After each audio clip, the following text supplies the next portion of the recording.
Hey, what's up? This is Jag Mangit for the Sports Post Podcast. It is June the 10th, 2021. Hard to believe it's June, but it is here. One third to go into this month. Now, what does that mean?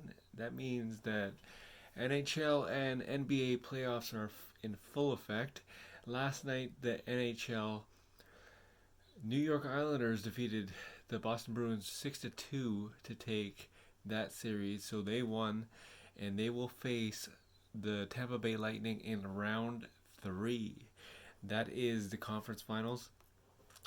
Tonight you have the Vegas Golden Knights taking on the Colorado Avalanche in an elimination game. If Vegas wins tonight, they will face Montreal in round three in the conference finals. Now, Colorado can obviously extend it by winning tonight and forcing a game seven. So it's all dependent on game six tonight. So make sure you watch that because, like I said, Montreal is just sitting and waiting and licking their chops. That's pretty much what they're doing. And considering the fact that they faced off with Toronto and they actually went all the distance with Toronto. That just says a lot, and it's uh, it's pretty phenomenal what Montreal is doing right now.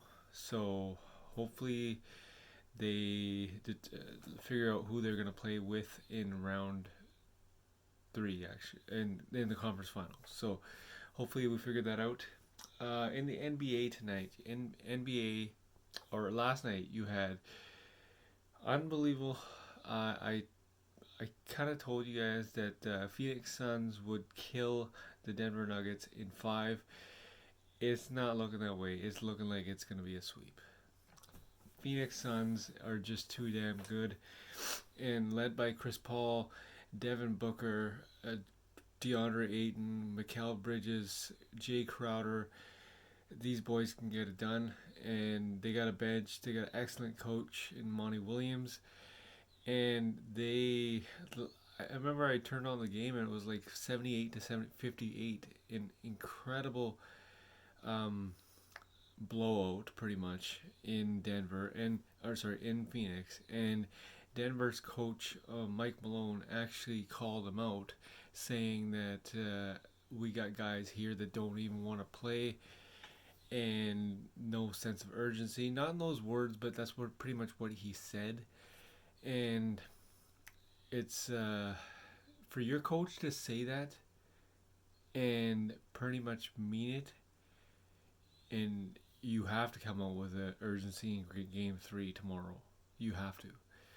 So you got Denver taking on Phoenix Suns, and the winner of that series would take on the winner of this series tonight. Jazz taking on Clippers. Jazz hosting the Clippers. Last game, Donovan Mitchell scored 45 points, 32 in the second half. And this guy is playing phenomenal. Like I said, he was getting advice from Dwayne Wade. Obviously, everybody knows Dwayne Wade. Now he's the minority owner of the Utah Jazz, and he is, yeah, he's rooting for the Jazz, obviously. And Utah Jazz, they have a defensive player of the year. Rudy Gobert just won that award yesterday, and they actually can get the job done. But they got Rudy Gobert, they got Jordan Clarkson, they got Donovan Mitchell, but one guy, Mike Conley, he's still out with a hamstring injury, so they got to figure that out. And Clippers not gonna go away. Clippers are gonna come back, and Ty Lue even said it. Patrick Beverly and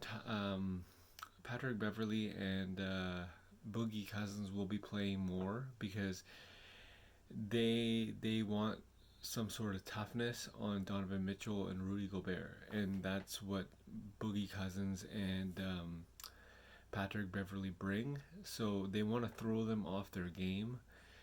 And the first half of the game one, they kind of did that, but we'll see what happens.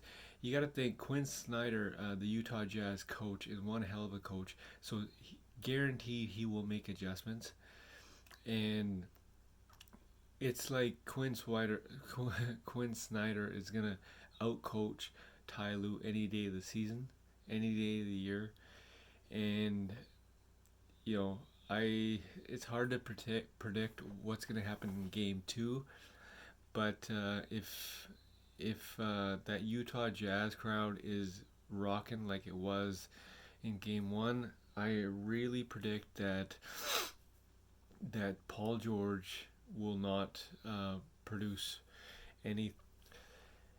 It's just like he doesn't perform well under pressure, and that's why he didn't perform well in the bubble. And it's just that Utah Jazz crowd. He does not like anyone booing him. So it's just Paul George's. Yeah, he's gonna struggle tonight for sure, and that's why I'm picking the Utah Jazz to win Game 2, obviously, and we'll see what happens. And the other game is the Brooklyn Nets versus the Milwaukee Bucks in Game 3. They don't need James Harden for this one. I don't know why Steve Nash keeps saying that he's hopeful for his return in this series. You don't need James Harden in this series. This series is a wrap. It's a sweep. Brooklyn will sweep the Milwaukee Bucks just because of the fact that you can't beat Kevin Durant. Like, as much as he is annoying off the court and you hear all this drama, like his dating life, his sensitivity, his insecurity. Put all that aside, and you cannot neglect his basketball skill. And I just can't see anyone guarding this guy, not even Giannis. You just cannot guard Kevin Durant.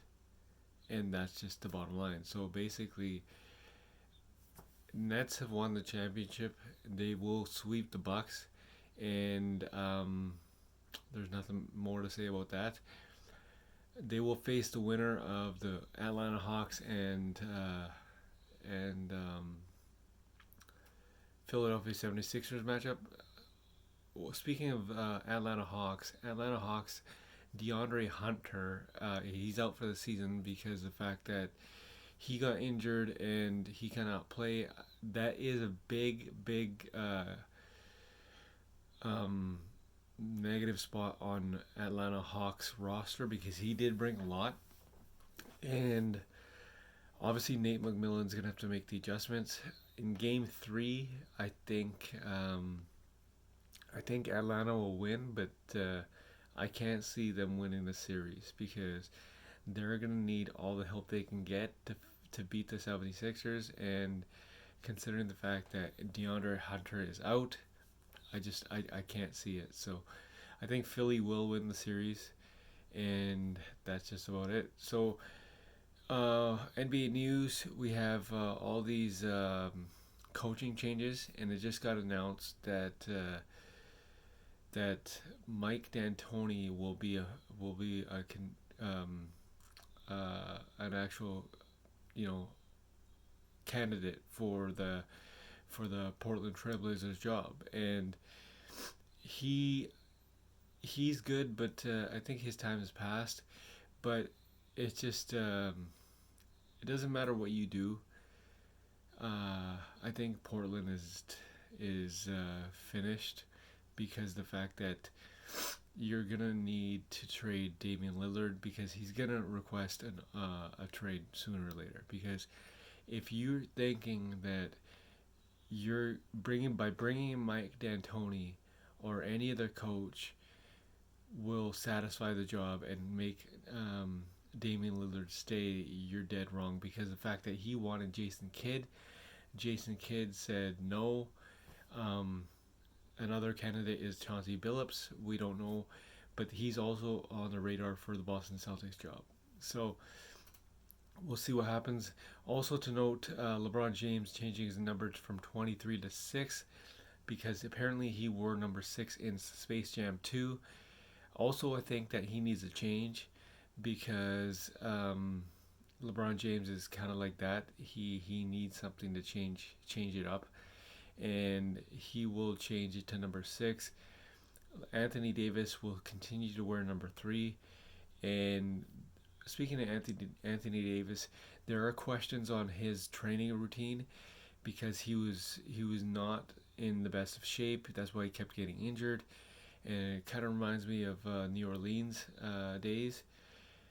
So look for him to change up his personal trainer or something, but he's got to do something because he cannot play the way that he did in this past year. So look for that. Watch out for tonight's games: Brooklyn versus Bucks, Clippers versus the Utah Jazz, and the Vegas Golden Knights taking on Colorado Avalanche. This is Jag Mangat for the Sports Post podcast. This is June 10th, 2021.